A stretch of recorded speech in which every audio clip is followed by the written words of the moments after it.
You know, when you get old, you say, okay, I'm going to let my hair grow. If you got hair. Some guys have hair, but they shave it all off, man. Holy cow.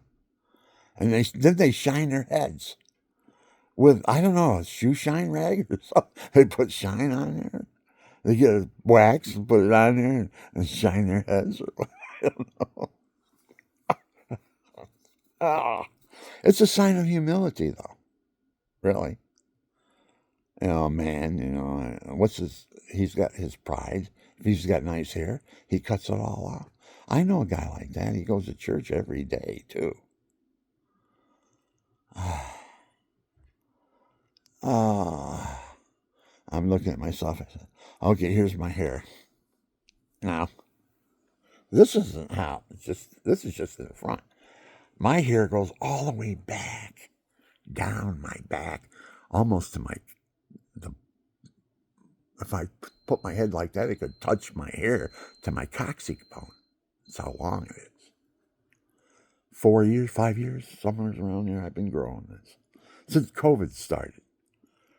I'm in protest over COVID and the laws that went along with it. If you don't wear a mask, you can't get a haircut. I says, okay, I just won't get a haircut. Like, I don't want to tell me to wear a mask. What's going on, man? The Chinese, they can't hit us with an atom bomb, so they try to snuff us up with chemicals. Now it's a chemical warfare. And one thing is, I'm wondering, why are they going under the ocean? They've got a big exploring thing. Before they started, only 20% of the ocean was uh, was looked at. 5%. I'm trying to go back now because it just changed. Because of China, they're going under. They're going under the ocean, and they found something. They've got all kinds of money, everything going down. They found something. I don't know what they found, but they're a 4,000-year-old culture, and when they look at something, they improve it. And they found something under the ocean because before it was only 5% of the ocean was explored. Now it's 20%.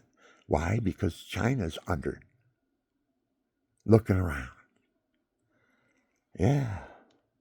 They found something too, because they got a lot of money invested. They're going down under the ocean for some reason. Now I think nuclear war. They couldn't take us out. And if we start coming in like we're gonna do, we're gonna show our power. USA is gonna finally wake up and start taking things in hand. All right. Okay, we gave you your freedom, made you feel like you're free and stuff, but not any longer. You're starting to bring too many drugs into our country, and our youth are being murdered by it, especially the fentanyl. And Trump had good, intentions by building that wall. He put a message up: don't come into America, but the right way.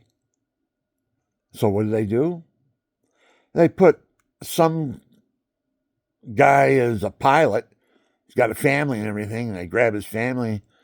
And okay, we got your kids and everything, and I want you to go lease a plane and fly all these people over that wall into the center of America. And what does he do? Over the wall he goes, and the plane lands, and here's what Trump does. He gathers all the women that are crying because their daughters are being murdered and raped.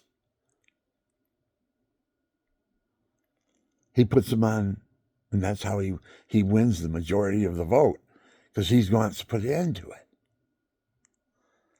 Well, how do you put an end to a plane coming over that wall? You laser it right out of the sky. If any plane comes over any of our walls, they're going to be lasered. And we got a laser that blows mountains apart. So Come on in. If you think you can. If you think you can. We'll show you different. And I say do this. If a person is put back into the country, found in the country illegally, and then put back in his own country, and he's found and then later found in our country again, he's going to get a whipping. We're going to take and whip his ass so bad it's going to be bleeding if he comes back into this country. We warned him. We even paid for him to go back to his country. And now he's back here again. This time he's going to get a whipping. Now I got to talk like a father? Well, I'm talking like one. Because that's what I would do to my children if they disobeyed. I don't spare the rod. I'd send my child out to the tree if I broke all the broomsticks over his ass. Go get a branch as big as a broomstick and bring it back in here. Then I'd stand there looking at him. You're getting yours tonight. I told you to mind your mother, and you didn't. Now you're going to get it. And he starts peeling the bark off the stick. Big long strips. He's ripping it off. He says, son, this is going to hurt me more than it's going to hurt you, but I got to be done. And he starts ripping the skin off the stick. And I'm looking at him. Oh, what do you mean it's going to hurt you more than me?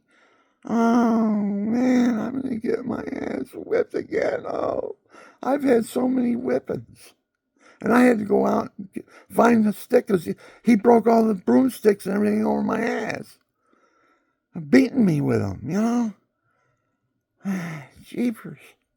And the belts, they leave lashes, They dig in and they leave big welts and they bleed.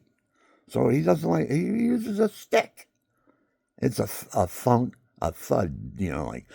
it hurts, man. It hurts.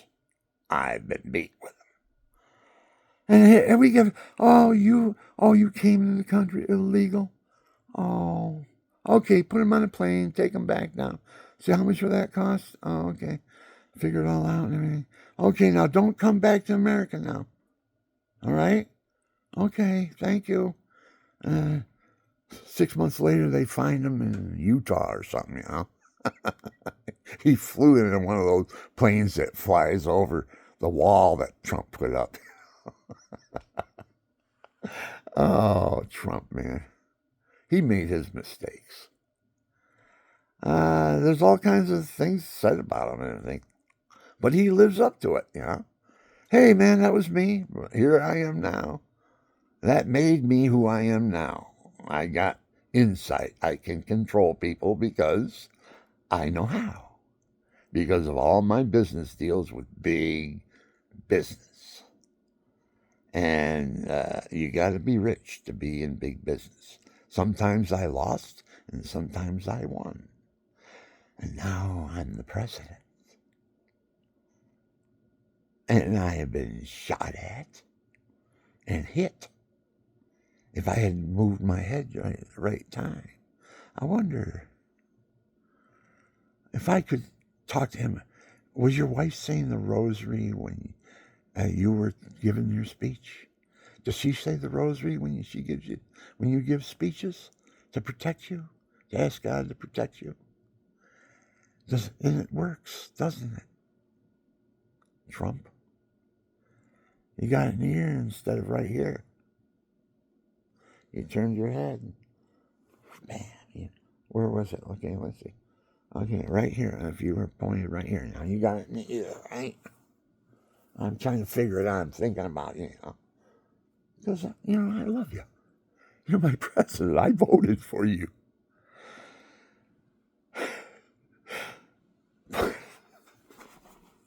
You're going to take some laws off the books, right, Barron?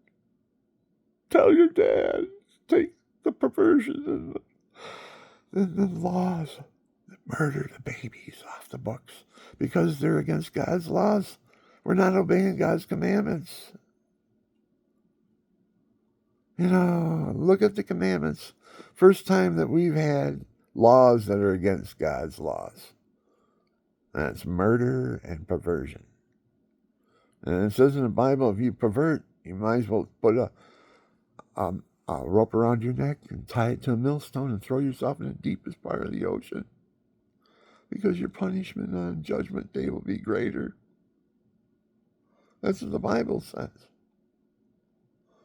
So why did we make a law that perverts can go in and adopt children and bring them home? There are all kinds of things happening to people. You don't even know what's going on.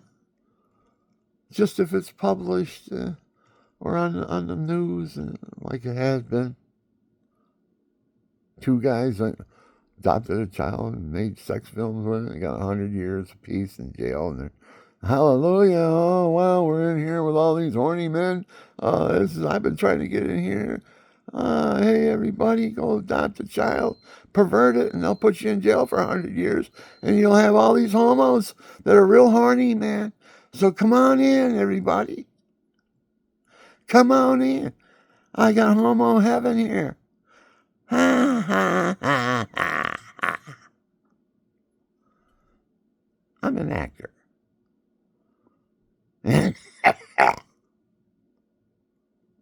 Not bad. I ain't as good as Mel Gibson or with his face painted.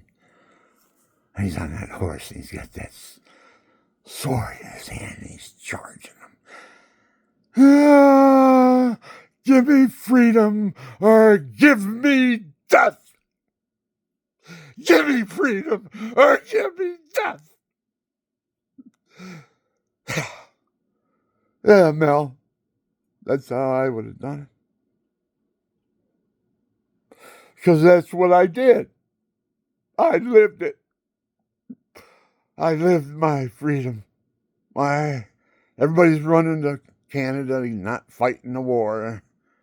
And I had an out because I didn't have, my testicle wasn't in my scrotum. And they said, you can't take it. You got to have 2 testicles in the scrotum. Okay, so I said, okay. Everybody went to Canada and burned the draft cards. I said, well, I'd look at it and cut it off. Because it won't stay in the scrotum. I already had the operation. It won't stay in there. And they won't take me if I don't have it in the scrotum. I want to serve my country. I went to boot camp with stitches in my side. I was treated for infection in my side in boot camp. And I went to Vietnam. And I had an infection in my side. They treated me for it. It's in my military records, not in my VA records. It's in my military records. I was treated for an infection for that operation I had. You know how they went to put me over there. I fell asleep during the exams in boot camp. They said, okay, you fill out the exam and then you can lay your head down and rest for the rest of the time. And you got 45 minutes. I said, so I filled in all the circles and I went, oh man, I'm out. I was out cold because they had me up brushing the floor with a toothbrush in the middle of the night because the floor wasn't clean enough or shiny enough or something. He made some excuse up, right? Just to get everybody, shit. We got to get up in the morning and march. Here we are at 2 o'clock in the morning scrubbing the floor with a toothbrush. That type of shit. You got to go through. Well, that's service. That's the way they thought back then. I don't think they do it nowadays like that. They even got halfway decent looking uniforms too. I like the camouflage. And I look at the Navy and I see them dressed in that gray camouflage, man. I just say, why didn't I have that when I was in the Navy? That was cool, man. I like them uniforms, man. And they changed their caps from that traditional white cap, the funnel on the top, funnel in, and you try to make it look halfway decent, but I don't know.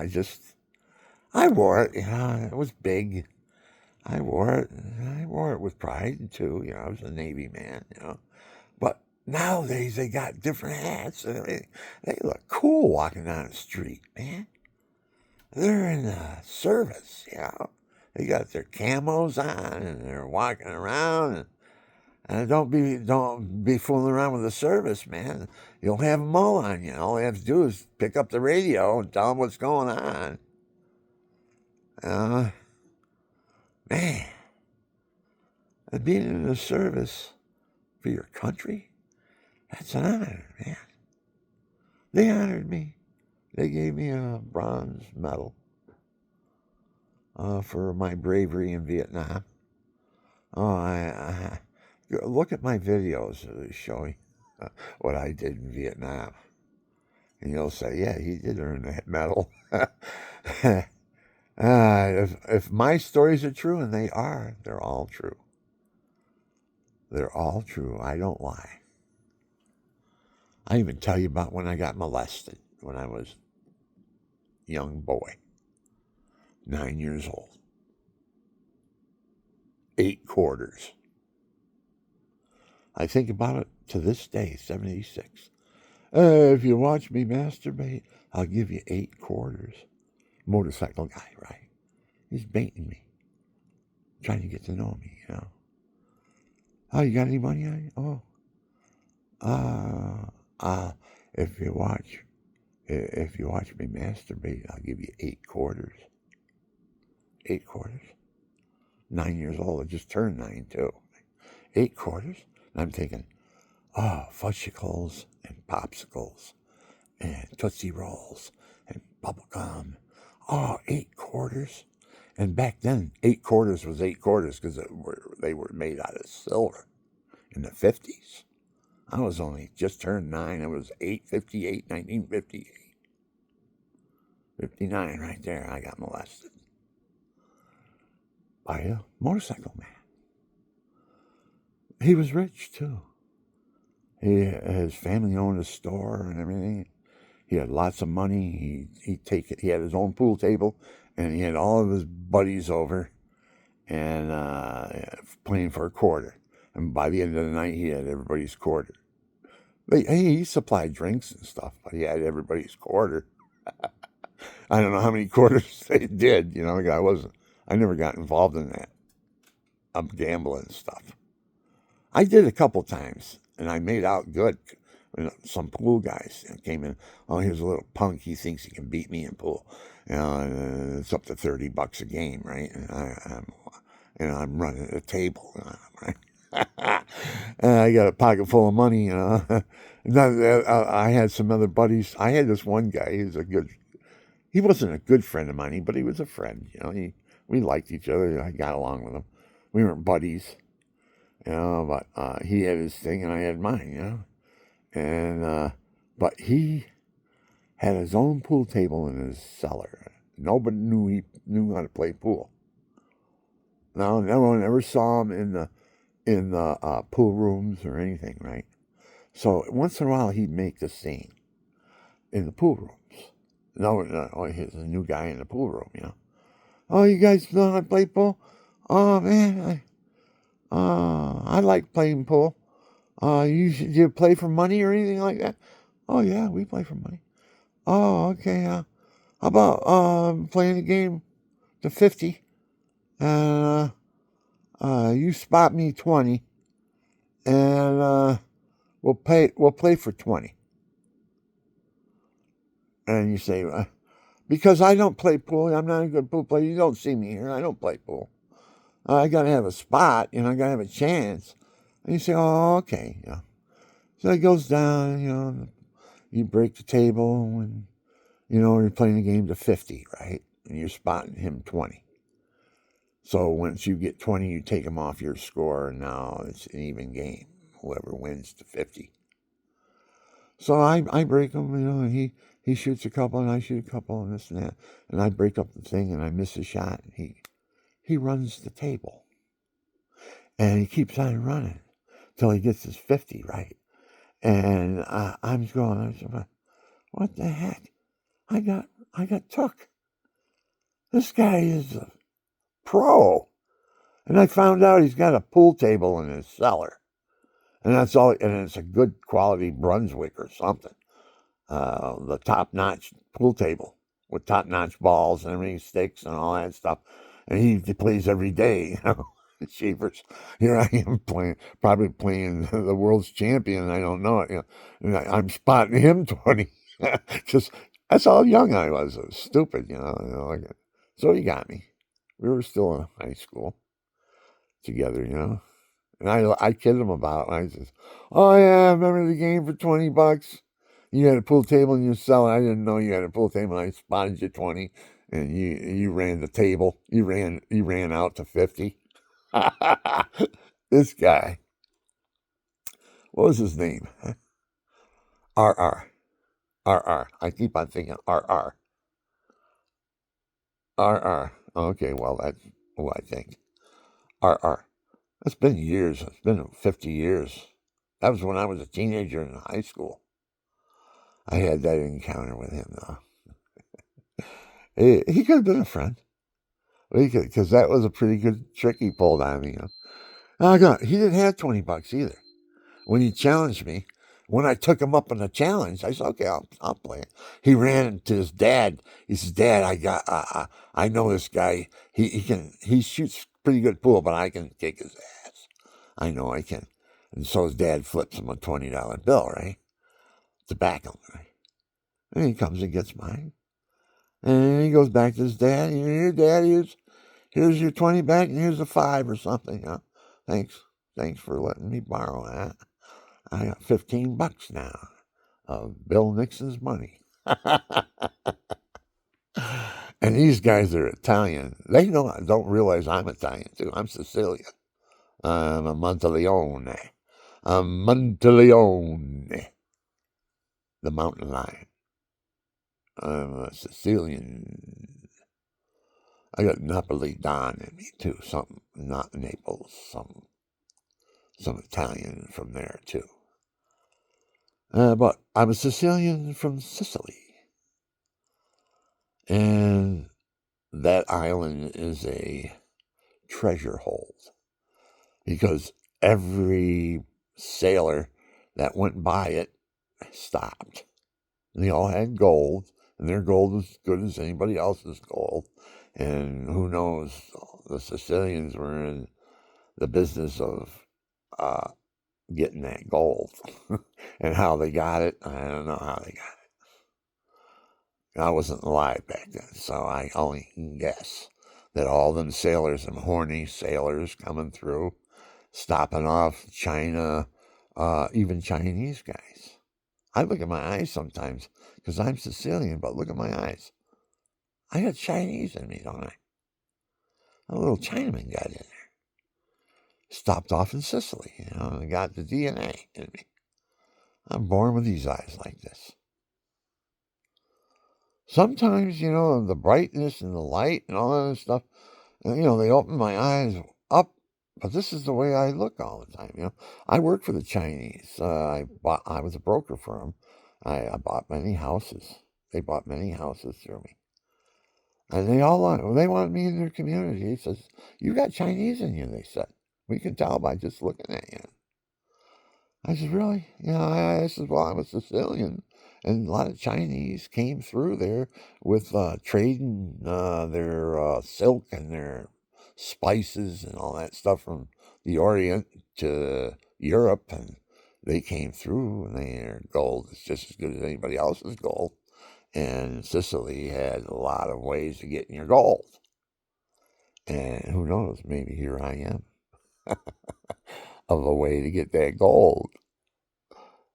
So I got Chinese in me.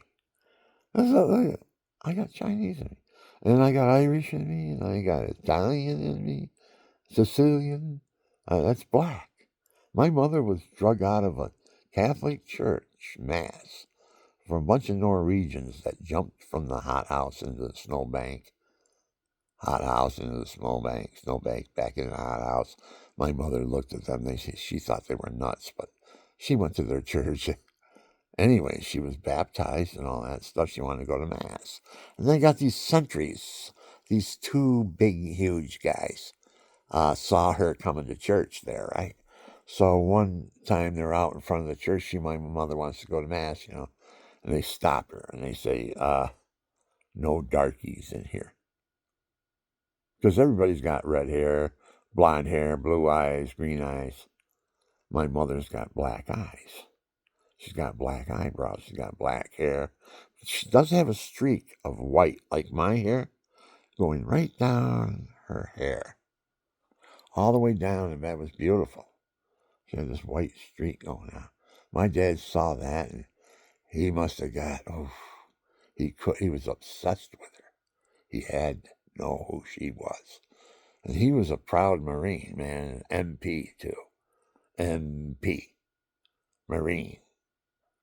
He has tattooed his service number on his arm because in case he dies in combat and somebody grabs his tags, they'll be on his arm who he is when they find him, fighting for his country. Yeah, that was my dad, MP. And I was brought up from an MP, too. My dad was an MP, and he brought me up like he was in charge of the brig. He's the guy, he's at the door when you get there, and he opens it up. Come on in. You stand there. He goes, okay. And he closes the door. And he looks at you and he goes, you're in. And you're in for how long you've been sentenced for. Now, I'm going to warn you right now. You're not going to like it here. Because we're going to make your time miserable for you. So you don't want to come back the next time you think about missing the bus. Because they went on strike. And you didn't hitchhike and get there in time. And the ship left. So when it came back, they put you in jail.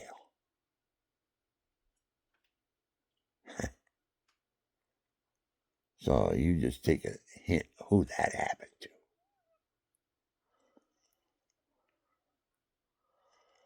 But it was all God's plan. It was all God's plan.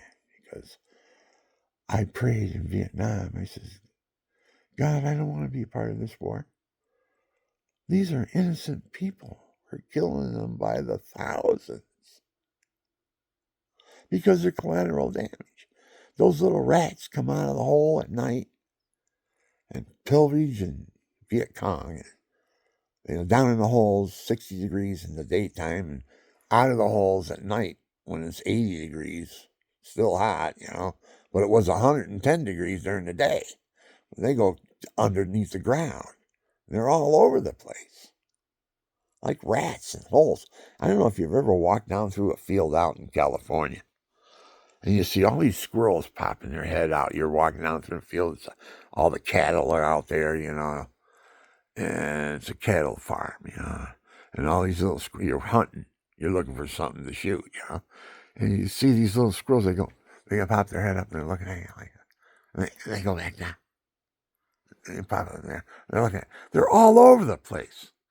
You're gonna pop one off, see how good of a shot you are, I couldn't do that. I didn't do that. All them squirrels, because I saw all these squirrels and a badger.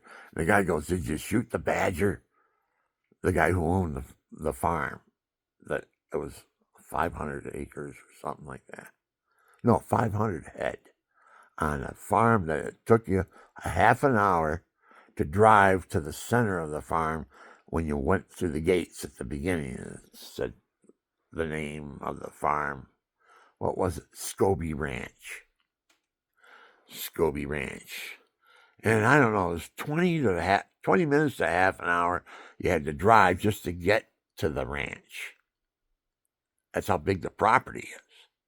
And behind that, the mountains and everything is included. And there's 500 head roaming the prairie out there, fenced. 500 head. And there's hunters up in the mountains because they have scopes and they're looking at everything going on because they're going to shoot something. from way up there in that mountain. They're sharpshooters. And they see a buck. Ah, look at that buck. How many horns has he got? Oh yeah, I'll pop him. You know, so they aim at it because they pay. They got hunting rights. Here I am walking down through as a guest. The reason why they let me hunt the property is I healed their son. The people the Scobies that own the ranch, I healed their son. And unknowingly, I healed him. Because he was there, he had this terrible sinus problem, right? And his nose would run and all that stuff. And when I met him, I said, "What's the matter?" Oh, I got this sinus thing. Oh, my nose runs. Oh, I says, I think I can help you. I said, I'll be right back. He's looking at me. So I went next door. There was a drugstore there. I got that Sinex, I think it was. It was a Advil. Oh, I don't know what it was, but I used, you put it up, and I used it to clear my head up and stuff. So I knew about how it would dry things up for you and you can breathe through your nose again and stuff. Because his was drizzling out of him, right? So I went back over and I said, "You ever try this?" And he says, "No." I said, "Try some of it. Snuff it up your nose, Yeah. So he went and did it, right there, he's just sitting there, he's waiting, and his brother shows up. It was about 5 minutes since he took the medicine. His brother shows up, his older brother. And I was just introduced to him by my brother, and my brother went to the bath, wash his hands or something. And I was talking to this guy, Scobie, his name was. I forget it. He was the youngest Scobie. Mark Scobie. I think his name was Mark. I think. It's been so long. So I got that medication. I gave it to him. I think it was Advil. And he snuffed it up. And his brother showed up. And he goes, his brother's name, I forgot what his brother's name was. It's been so long. His older brother, a couple years older than him, says, "This man healed me. So I can breathe and everything now. He healed me." To his brother, right? And his brother's looking at me, So they invited me to their ranch, right? And they gave me a horse and a hat. And they said, because I told them I'm a New York cowboy. I know how to ride horses. I used to ride them at the slaughterhouse all the time, bareback. I used to make halters out of the hay bales. You pull the hay bale string off and make a halter, put it around the horses in the slaughterhouse. Some of them were really good horses. They were put there because they couldn't take care of them anymore. Maybe they were 35 or something, 40. And they're getting up there, and now the vet's got to be called in, so they put them in for dog food, And they're good horses, man. I used to go up there all the time, make friends with them and ride them bareback, too. I had just one good horse I liked quite a bit. Went up there one day. I said, "Where is he?" And I went down the thing, because I was only 13, 14, I would have helped them out, and they could have told me, "Hey, Bill, they're going to take your horse this morning." I got them up here and ride them one time or something like that before we have to take them. Because I used to go up there and ride horses. Now, they didn't know I was out in the back making halters and riding horses, and, being friends with the horses and all that. They didn't know it. Because it was out, and when they needed a horse, they went out and got it, boom, and brought it in, carved it up, dog food, That's what they did. I remember there was one laying on the floor dead, and he was all bloated up, right? Bloated up. I said, "Man, look how big his stomach is." So I hit it with my foot, his stomach, and he farted. I hit his stomach, and he went, I go, "Wow." And then all of a sudden, I smelled it. Oh my, there's nothing worse than smelling a dead horse's fart. Whew. Dang, man. Oh, it's worse than a can of night walkers in the sun all day long. And you take the cover off, you know that smell. That smell? Well, a horse's fart is worse than that. Phew. Oh, man, I'm telling you, I've smelt. The worst smell that has ever affected me like that. Those are smells, you remember them.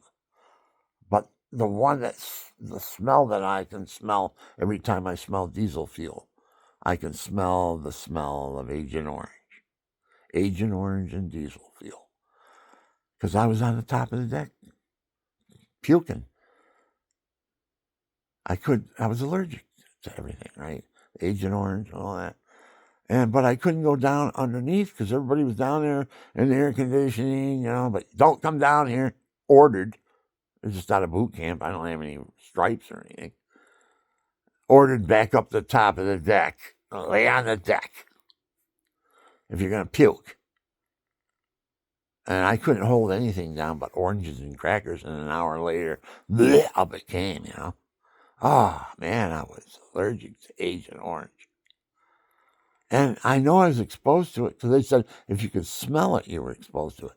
But if your eyes watered from it, you were in it. And we went right through it on a boat, a riverboat. I was on a riverboat. And we drove right through it. Slowly up the river we went to our destination, and we park. And we get our orders, and our rockets go focus right in, and 16 rockets coming at you. Where are you going to run? No place to run. And then 3 seconds later, 16 more rockets coming at you. Now, where are you going to run if you made it? You're not going to make it this time. And then there's 16 more. And 3 seconds later, and 3 seconds later, the shift of the launcher, just a slight shift.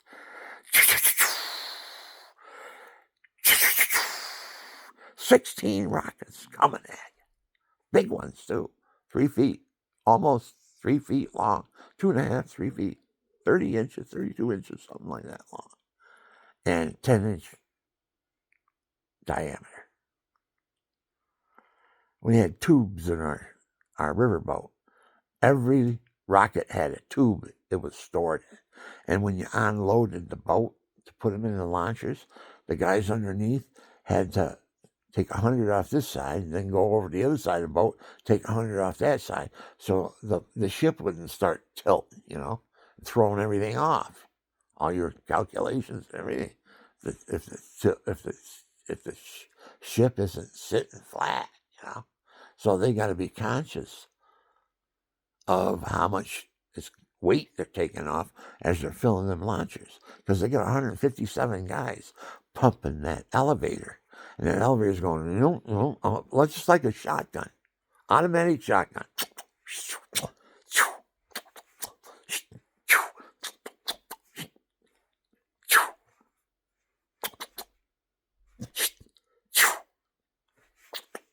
That's an elevator coming down, picking up the 2 rockets, putting them up in the launcher, and off they go, and it comes back down.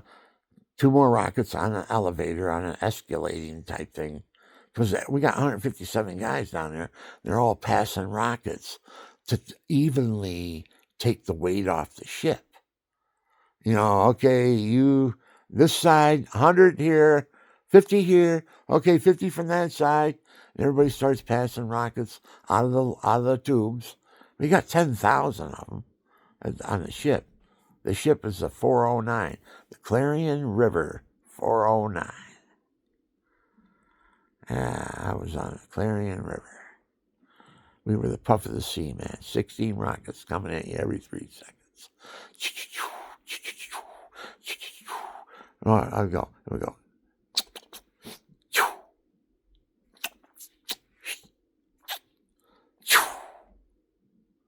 Now, on one side of the ship, there was 4 launchers.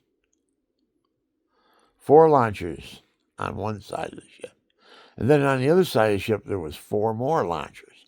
But in each launcher, there was 2 tubes. So on one side of the ship would be 8 rockets taken off. And if we switched the other side of the ship to be in unison with this and pointed all the rocket launchers in the same directions, we could do 16 rockets every 3 seconds. And that was pumping. All them guys down there would be sweating. It was 110 degrees out, and they're pumping the rockets into launches like a shotgun. It's just like an automatic shotgun because we go 16, 16. All right, we go 16. 16. Boom. Coming at you, man. Where are you going to run? Man, that thing goes. I watched them. We hit an ammo dump one time. Went up like a nuclear bomb. A big black nuclear bomb smoke came up there and it mushroomed out. We hit this ammo dump that the Chinese had. Big one, too. And then we exploded it. 16 rockets on it. Boom, boom, boom, boom, boom, boom. Kaboom! And that cloud went up into the sky. A big, dark, black cloud. Mushroomed out like a nuclear bomb cloud. But we were off in a distance, 7 miles, I think it was. That was the range of our rockets. So that had to be what we were hitting, was within 7 miles. We could see it. So whatever how far the vision is from the top of the ship, because I had binoculars and everything. I watched everything. I was the fire watch. I put the rockets out when they didn't take off. I had to put them out with a fire extinguisher. My throat had my heart in it a couple of times. Oh, a couple of times, man. That was a close call. Whew. Those rockets wouldn't take off because the launchers would expand, and then we let them cool down a little bit, and they cooled down a little bit too much. So the next time the rockets got in them, they got stuck because the cylinder, you had to pound them out, and, ream them out, and all this other stuff with a tool they had, But so that when the rockets get back up there and they take off, they'll take off. So sometimes they take off and get out of the top and just go ploop on the deck and start spinning around. And I had the fire extinguisher. I had to put them things out, man. And I could have had my legs burned off, man. Those things are flying. You don't know where they're going either. It's crazy, man. It was crazy. I was a fireman. And no one ever, I've never acknowledged. I come back to Binghamton, I go to the fire department, I was a fireman in service, I tell them my stories. Some of the guys down there. There's a guy down there, he goes to church every day. He's a good guy. I like him. His name is Bill something. He's retired now, I think he is. Maybe he isn't. Maybe he is, because I can't see him climbing ladders, putting out fires or anything like that. So he's got to be retired. But he's a retired fireman, still active in their, what do they call that? When you're alumni, you're there. He's an alumni fireman. He's always got a nice little emblem. I mean, real good guy, man. He's got this mustache. I'm not kidding you. He's got a mustache. If I were to put this, right here, out like that, right? That's what his mustache is, and it's huge too. And he's a big mustache. That's all he's got. His head, he shaved his head. Humility. But he's got that big mustache, right? His wife is beautiful. I've known his wife ever since she was a child, 12 years old. And she's a beautiful woman too. She's very religious. He was a blessed man to get her. So she had a a girlfriend, or maybe it was a relative that I went out with, Mary, Mary Savo, I think her name. It's been so long. It was like 12 years old. It was the first girl I ever kissed on the lips. I went over. I met her at her house. She got one outside, one across the street. Came over and met me on the corner, behind the building. She didn't want her mother to know that she was meeting her boyfriend. I was her boyfriend. 12. I was 12 too. And I talked to her and stuff. And she had to go back. And I said, "Oh, I kissed her. I kissed her on the lips. First kiss I ever kissed a girl. I kissed her. And something happened. I can't. It's a blank now. But something happened where I never was in contact with her like that again. God didn't want it to happen, I guess, because her mother was very religious. Very. She played the organ in the church. She played at my wedding. And I didn't have any money to pay her, but I did pay her. Years later, I gave it to her son. I says, here's $50 that I was supposed to pay your mom when she played my wedding. I didn't have any money. I was running low, and I had to go to New York, and I had $120, and I'm going to Vietnam and all that stuff. So where was I? See how I can talk forever. So I just have to pick up Agent Orange. And that's my encounter with Agent Orange, and some of the things I had that I blame on Agent Orange, and some of the things they're accepting, like my spinal stenosis. I was 5'10", now I'm 5'7.5".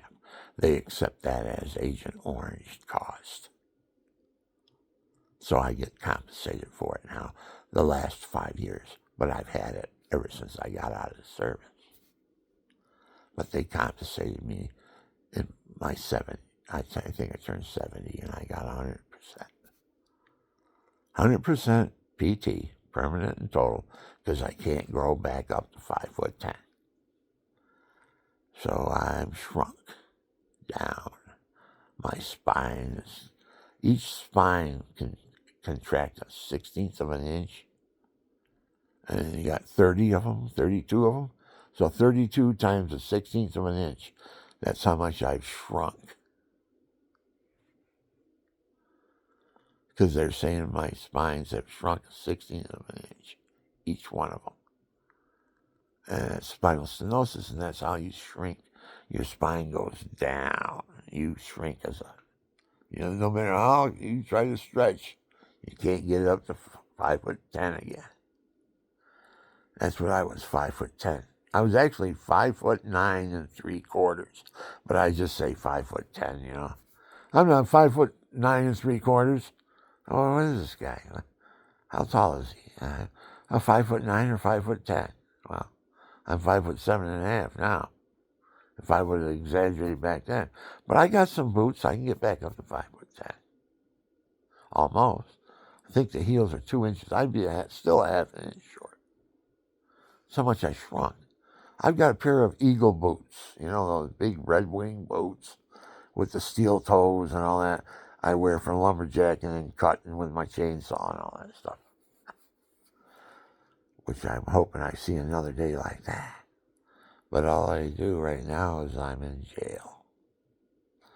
I'm in prison, people, with sickness. I'm laying here with long COVID. I can't get out of jail. Can't get out of jail. And I'm praying to God. God, can you take... I got the hypnic jerk. I try to go to sleep at night, and I go, I'm almost out, and I come back, and I'm wide awake, up walking around, doing something. And come back, lay down, and I go, I'm going to go out this time. And I come back, and I'm up, and I start doing something. Oh, turn the TV on. Like I slept 8 hours or something. And it was only, I think sometimes on my videos, you'll see my hypnic jerk because I didn't edit my videos. All my videos are original, and I've got over 600 of them. Somebody can just buy my videos. They're for sale. I want 3 million. They can make a series and probably make more, a lot more. Somebody like Mel Gibson or something like that knows how to do that stuff. It's all laid out. I got the transcripts and the character. I play a different character in every one of my episodes. I'm the Allegheny Man on one of them. I'm the Nassau Man in another. I got my green hat, my olive green hat. I'm the Irishman. I'm an Irishman. Dun, dun. And I got a song, the Irish Stomp. And I think it's going to be a hit. I got 4 songs I think that's going to be a hit as soon as I make the CD. And I get a following. I'm up to 714 right now. Because I just started. I don't know what I'm doing. I looked at some of my videos and how many looked 6 months ago. Or videos you made 2 years ago. How many looked? 6, 9. Oh, they've been on there 4 years. 9 people have watched them. I just don't know how to get them out there for people to watch. Because I don't think I'm bad at entertainment. I play the guitar pretty good, too. And I play harmonica and guitar together better than I've been compared with. YouTube has rated me above these other guys that are well-known that play the guitar and harmonica, and they've got me rated above them. Last year I was rated the top of the top 10. I was rated the top 1 of promising new artists introduced to YouTube. And I was number 1 last year. That was in 2025. We're in 2026 now. Now let's see what happens.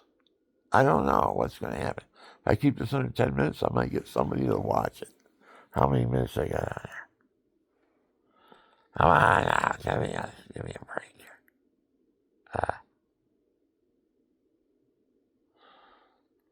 I don't even have a minute on this yet. It's at 56, 57 seconds. There isn't even 1 minute. Okay, I got some time. I don't know. I start yakking because I've been... You don't know what goes through my head. Everything. And I own a lot of stuff. And I got a purpose for it all, too. I just didn't go out and buy it. I said, I could use that for this. I could use that for that. I could do this. I could do that. But when do I do it? When you get sick. You're laying on the couch. You don't even want to get up to go to the bathroom because you pissed down your leg. Can't hold it. So you're out there working, chainsaw or something, you bend over, and you stand up, you got to piss. You got all that stuff on you. You got all your chainsaw stuff on. You got to take it all off to go take a piss. And when you get to the piss, you only piss about that much, a little teeny bit of piss. Because you're prostrate at your age, in your 70s, plays games on it, makes you feel like, I got to pee right now. And you go and nothing comes out, but a little bit. They're saying I have a video dedicated to why that happens to old men, especially if they're celibate. If they're celibate old men and they don't use their prostrate, they can get cancer. And usually old men are celibate. They don't use their prostrate to get rid of that they got. That's got to be getting rid of ever so often, or it will just rot in the sack or where, you got to have your fluids changed. once in a while. That's why we have nocturnal emission. God designed it in our bodies in case we were able to control our desires. And there's men like that who can control their desires, and they're respected by God. Why? Because that takes a lot of willpower to control your desires. That's why I tell homosexuals, God doesn't disapprove of you loving each other, because that's the way it is in heaven. But what he disapproves of is the pickle smooching and the quiver licking to the females. No, can't have that. You can have love and hug and be married and just live your life with each other. But no sex. Sex is made for having a family, babies, not for pleasure and lust. There's lust sex, and there's holy sex between two married in the church with the sacrament of matrimony, not living with each other, having children, having a family. Later for God, let my children be baptized when they get older. Let them be baptized. If they want to be baptized, they'll get baptized. I'm not going to do it for them. My mother didn't do that with me. I was baptized. I don't know how old I was. There's a bunch of stories. I got them on there. What happened? I might be a year older than I am, according to my mother making her confession to me. Now that she's 90, about ready to die, she's telling me that I'm really a year older than I am. And that they were embarrassed because she was pregnant out of wedlock. So that's nice to tell me. And I'm an old man thinking, man, Mom and Dad didn't get a divorce. They had their time. My mother had a hell of a time, that's for sure. My dad, the pressure. He told me, Bill, one time he was driving me across this bridge, to my school. And he said, Bill, I was driving across this bridge and I blacked out. And we're going westbound now, he goes. When I came to, I was going eastbound, and I don't know what happened. He was going westbound, and when he came to, he was going eastbound. He don't know what happened. He says, from the pressure of making $60 a week pumping gas, or selling a car, maybe $100 a week. You got to pay the rent. You got to buy groceries. You got to buy 5 kids' clothes, pay for doctor care, all that on $100 a week or $60 a week pumping gas.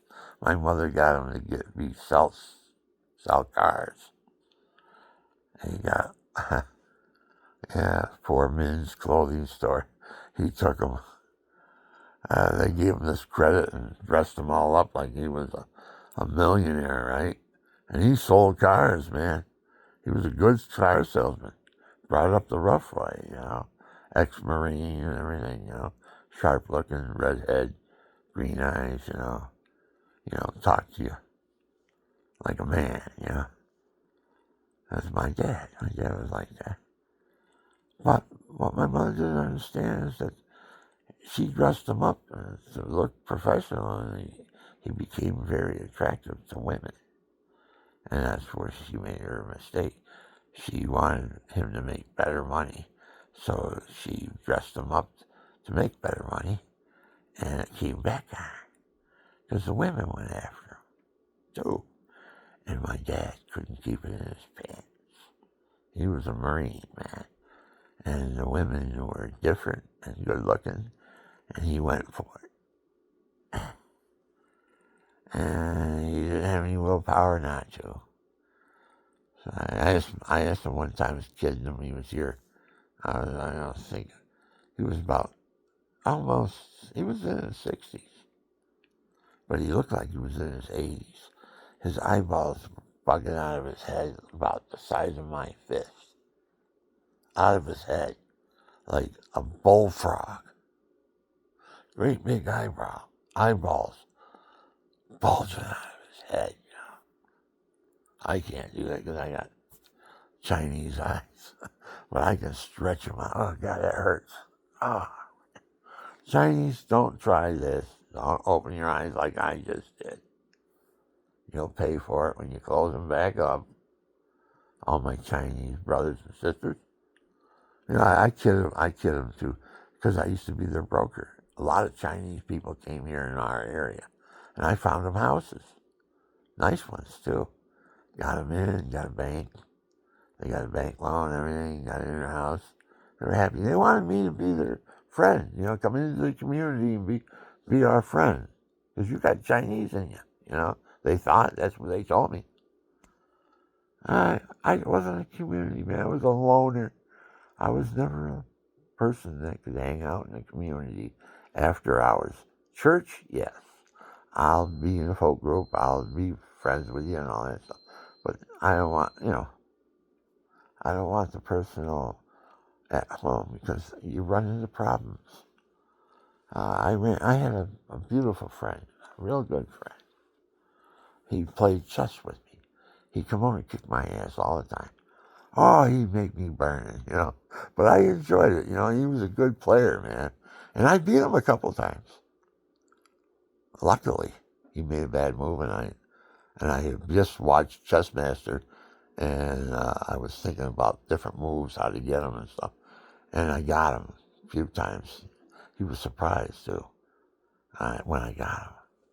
Because I had a Chessmaster game, and I'm studying that, and it's showing me how to make moves, how to put people in traps, you know, and how to get their bishop and, you know, sacrifice a knight for a bishop and another knight. You know, you sacrifice one for get two. You know, that type of thing when you play chess. It's a move, and even a little pawn is very significant, if significantly placed along with your strategic pursuit of your opponent. I'm going to get him. Oh, he's going to try to get me. He ain't going to get me. I'll block him right here. I see what he's doing. Oh, he thinks he's going to sneak in with him, huh? Well, I'll block him over here. You know, this bad. And that's how it goes. Up to 30, 40 moves, you know. But if you play a time game, you got 1 minute game. So 1 minute games are like this. Okay, you got 1 minute. You hit your clock, and then you got to move, and then you hit your clock again. And it stops. Now, how much time you got left out of how long it takes you to make that move? Then he makes his move. He's got to do the same thing.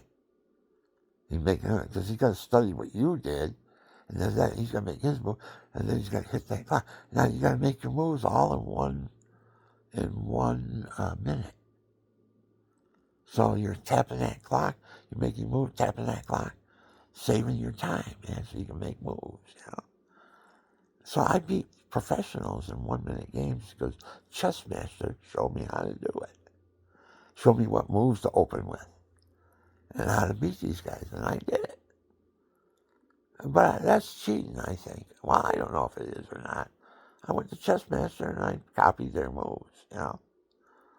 And I beat guys. One guy I beat, he goes, "Oh, man, how can you be rated a 1600?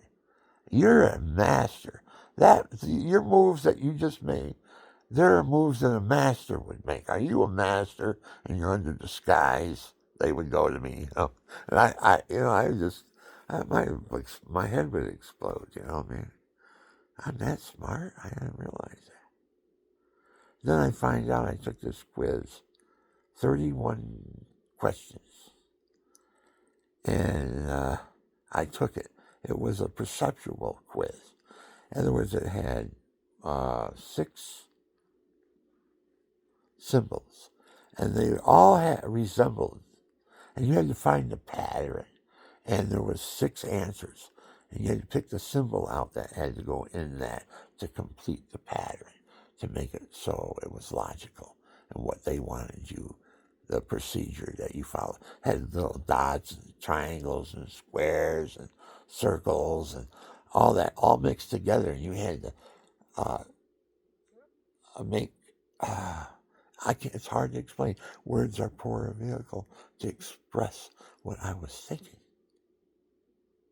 See, I can't tell you what I was thinking because you'll perceive it differently.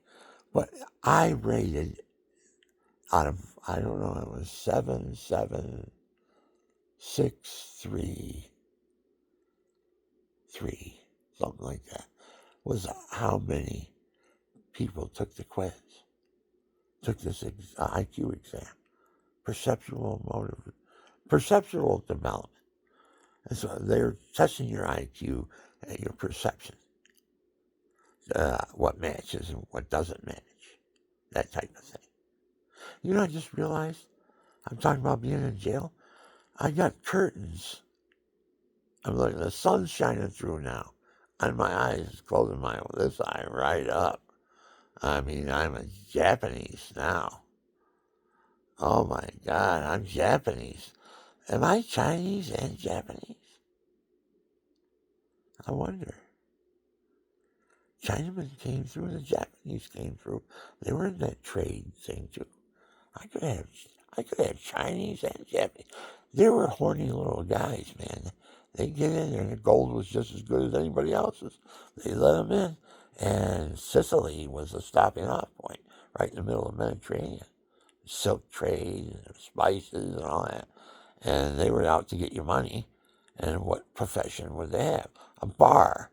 You go get drunk. Then what are you going to do? Looking for a night with some strange woman? You're a sailor, horny sailor. And what business are you in? You're grabbing all their gold nuggets when they come through, Costs so much to stay at your place. But you get this and you get that. You're in the business, And it's constant turnover. And then the DA, they didn't have condoms back then. There's a big DNA exchange. And here I am, half Chinese, half Japanese. I got Arab in me. We were taken over by the Arabs in 900 AD, 1100 AD. And if you weren't Muslim, you got your head chopped off, or exiled, or put in jail, or something.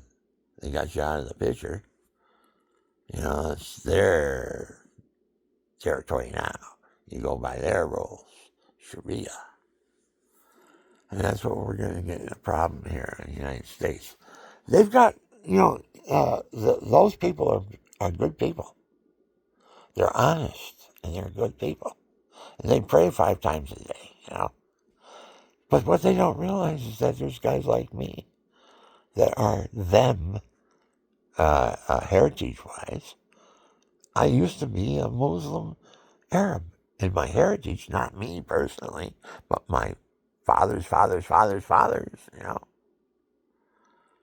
They're in my heritage. I have Arab in me, Arabic. And I was probably a Muslim back then too. Who knows? Because they were all beheaded if you weren't. Here I am, so my lineage made it. So I must have been a Muslim. I didn't get beheaded. Man, their beliefs, antiquated beliefs, and those sheiks are ruling it all still right now. What they say is bound in heaven. And they all believe it because they're brought up praying and bowing and everything all day long, every day.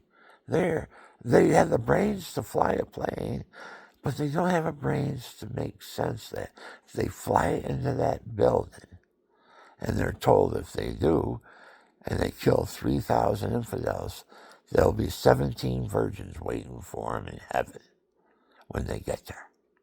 And they believe this because their sheiks told them it. I told you is a good hint from an Italian. I'm an Italian, and I told you as a hint. Who is it telling these children to fly the plane into the building that there'll be 17 virgins waiting for them in heaven? A false prophet, because there's no sex in heaven. You're listening to a false prophet, people. And it's not me, because I'm not a prophet. I'm a singer. I sing. And you want to listen to my videos? I'm pretty good. I play the harmonica and the guitar, and I sing about God. But I also, once in a while, express myself in a video like this. And I got to keep it under, I don't know, people give me an hour. Well, if they're fans, I say fans, because I have a series. I have over 600. I'm Archie Bunker, man. Joke, and some of them. I've got a lot of joke videos that I made. You look at me and you'll say, that guy's acting that part. That's pretty good. I'm looking for a comment from Mel Gibson or Sly passed on. I heard it last night. My brother told me, he says, Bill, he says, Sly's dead. I said, come on, man. He ain't dead. What's the matter? He's the same age as us. He started with us. You know, I went on to college. Mike went on to be #1 in the world as a middleweight. Knocked out the African champion. We're still looking for that video. If somebody has money, you want to make a lot of money, get that video. And it's in Johannesburg.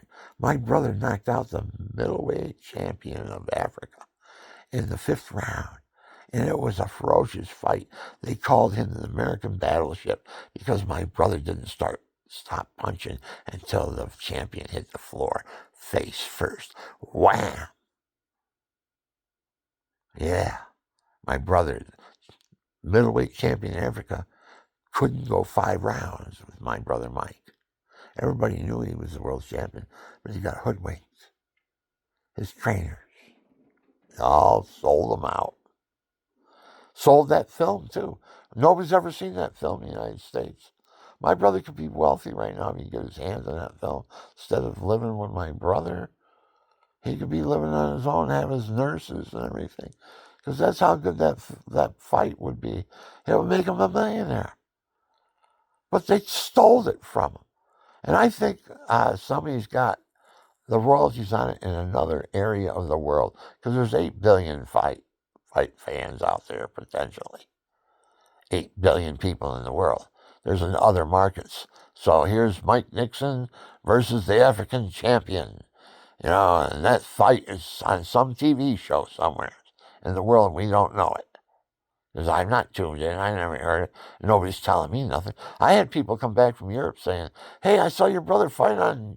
I was in Europe. I was in... where was it? Germany. I was in Germany, and I watched them fight on TV. He knocked some guy out, you know, blah, blah, blah, blah, you know. Friends of mine that came back and told me that, you know. I didn't know that. You know, you can watch them overseas. So there's a market over there. Because my friends were over there and it was on their TV. So it's not on our TV. It's not in the United States. Mike got ripped. Somebody sold the rights to that and didn't share it with my brother. Now my brother's poor. Somebody hit him over the head with a crowbar.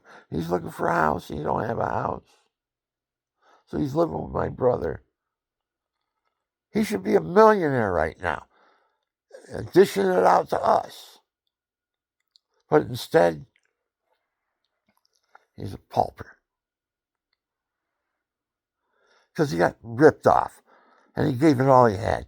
He went to be #1 in the world. He even got ripped out of that one. He was there to fight for the title elimination.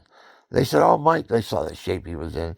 Gil Clancy, he was a sharp trainer. If my brother would have went with him, he would have been world champion.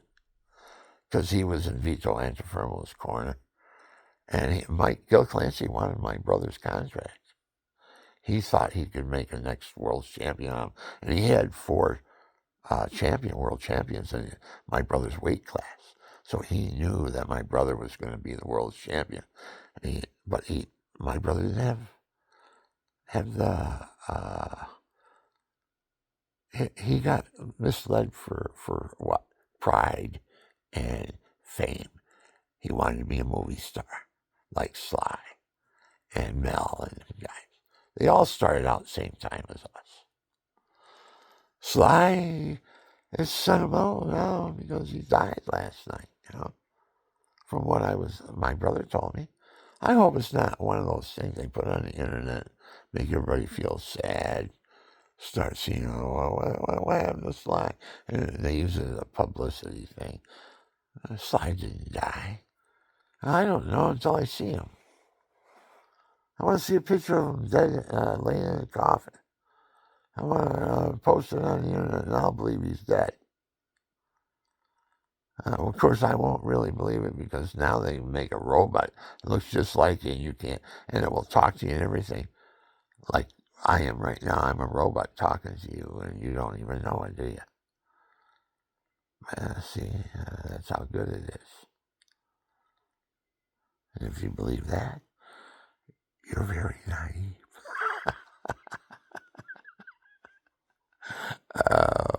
Look at, I'm in jail. Look at my face. The shadow of the Rosary Hermitage in Shenango Bridge, New York, since 1988. Yeah, I bought it in 1980, but it took me 8 years to build it. Now there's a big 100-foot fence in front of it, and it's 8 feet high, and behind it is the rest of the Mount St. Francis Hermitage fence that was given to me for all the work I did up there. I put it around my property. When I first put it was back in the 80s. It was made of cedar, too. I still have pieces up of it, but I've added newer fencing now because it's been so long. 50 years, so a fence, and it wasn't brand new when I got it from the Mount St. Francis, because they had it piled up in their garage, and they wanted to get it out of there so they could put cars and stuff in it, get it out of the snow and everything. But that fence was there, and they said, you want that fence? Go ahead and take it. So I took it. I got a truck and everything, and loaded it up. Boy, there was like 40 some pieces. It was around my property for 20 years or more. I just switched it. I've been here since 1980, and it's from 80 to 2000, and then 46 years. I've been here 46 years. And that fence was up around my property because when I was doing work up at Mount St. Francis, I lived in a trailer. That's why I didn't have anybody from Mount St. Francis come to my house and all that stuff. I just had a little trailer, 40 feet long. Had little bubbles on the top. One guy's gold, I mean, not gold, but silver. I painted them silver, they were air vents. You could turn them on, and the exhaust vents, and they were dome shaped like a mushroom. On top, I had 2 of them, right? One guy's driving by in his truck, and he stopped. Say, those 2 things on the top of your trailer, are you in touch with outer space or something? Yeah, he laughs and goes up the road, ribbing me, because I'm living in an old 40-foot trailer, and I'm a school teacher. I live in an old 40-foot trailer. It was funny. We can have a party at my house. Everybody says, oh, well, let's go to Nixon's for the staff party, Everybody from the staff showed up at my property, and I had this little 40-foot trailer with one little teeny bathroom in it, right? And I had my whole staff was there, right? And the director, what was his name? Fred. Fred, yeah. He was a director of the BOCES in Appalachian. and I was a teacher. I graduated from a monitor. I got into the system. Everybody says, well, you work, got a 4-year degree, and you work for that much money a year? That's pretty cheap. I said, well, it's a foot in the door. So I worked 6,800 first year, and then I got put up into a TA position, teacher's an assistant, because I had a 4-year degree in education too and everything. So I got put up, but I didn't have a certificate, New York State certified. I'm not New York State certified. I eventually do end up as a New York State certified teacher, but when I was climbing up the ladder, I took a TA position, which you don't have to. You can have a 2-year degree, you have a TA position, teacher's assistant position. And I was a teacher's assistant to this one guy, Mike. He had a wood shop and all that stuff. And I had auto mechanics. I had small engines and stuff. I got into that, and I made a pretty good business out of it. Some guy came along that knew a lot about small engines and took my spot, and they moved me up to the big, up on top of the hill in Glenwood. You know, in Glenwood, they moved me up there and gave me a big. After I did that program, Fred gave me a good reference. He said, "Yeah, this is the man you want." Put him in the Learn Disabled program up there and have him filter out. He was good at filtering out children and seeing their work skills and all that. So they put me in that position. They gave me a teaching position. And I got certified in New York State. So I had it, but it was only good for 5 years. Provisional. It's a provisional certification. Then you had to have your master's degree. And I went through that, and I got videos about what I had to go through. And I went about 5 months into it, and I was tops of the class. Not even the instructor did what I did in the class. He had these different stations, see if you could do them. And one was stretch the bottleneck. Nobody could do it. Not even the instructor could do it. But this is the procedures of stretching the bottleneck. You turn the temperature up to 2,500 cc's or whatever it is. I don't know. I forgot what it was. I forgot what it is. But the temperature is 2,500 degrees, right? And then you let it set for, time it for 3 minutes or something like that. I forgot what the formula was, but he had a formula. You had to be there and follow it. But everybody that tried to stretch a neck, their neck broke. I mean, it would start stretching and stretch, then it would just break off. Because you stretch the neck by the weight of the bottle. You held it up here, and it's in a little kiln. And the kiln, you turn it up to a certain temperature, like it's an indoor kiln. Where you do pottery and all that stuff. But it's an indoor one, and the temperature can get up to 2,500 or something like that. And that's what you need. You heat the bottle for so many minutes, and then once you see it start stretching, you turn the heat down to half. And the bottle will stretch nice, and then right when it hits the bottom, when the bottom of the bottle hits, can't go any further, you turn it off, down. It has to cool down gradually. Cool it down. There was a temperature control thing. I did it. The instructor couldn't do it, and I did it. And I was working for BOCES as their industrial arts teacher as it was on their provisional certification. Now I'm trying to get my master's degree, and I'm out doing their professor up there. In fact, he wanted my project of stretching the bottleneck to put in his showcase in the front of his thing. He wanted the bottle so bad because I didn't use an American-made bottle. I went overseas to Italy, where they make them thick bottles, real thick glass, green too. That's what he liked about mine. I had tinted green glass, and I cut one of them in half, turned it upside down, and I made a chalice. I molded it together and all that. And a pitcher, I cut one in half, and then turn the other side over, the bottle now. And turn the other side over, and I put the other one on there, It has a little tray. I'll show you. It's right up there. Where is it? Ooh, I'm going to do something with that, too. I was going to take that down. That's good. This just reminds me. I was going to use that last night I wanted to talk about stress. Stress. What is stress? Stress is, okay, how much stress can you take? There's different levels of stress. Now, I can take stress for a little while, like looking for something. I get stressed, yeah. But the more you look, the more stressful you get. Right? Your more anxiety builds up. Oh, come on, I've been looking for it for 5 minutes now. Where the Fagunda is it? It's around here someplace. I saw it. Come on now, why can't I find it? And you go through that. And that's the level, the middle level. And then you get, so it's 10 minutes and you haven't found it yet. And you start throwing things. There you've reached your limit. See? So you had 3 stages of stress.